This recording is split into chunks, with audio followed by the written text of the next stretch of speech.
We are hosting an event for the Recreation Sport Management Department. We are putting on an event for Each One Teach One. We are in a program and event planning class, and we got to choose an event and plan the whole entire event. We all in our class have done our part to try to make sure everything, put on a good event for the night.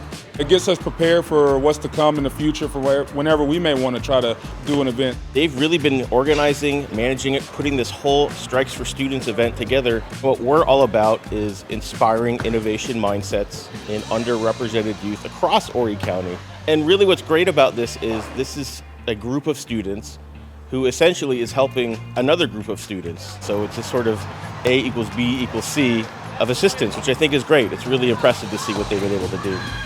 I'm really looking forward and hoping to see a lot of students come out tonight, and even faculty too. It's really amazing that we get a chance to try to go out and do things like this. So to get a hands-on experience is really great for sure. For me, it really has opened my eyes to what planning an event could be like.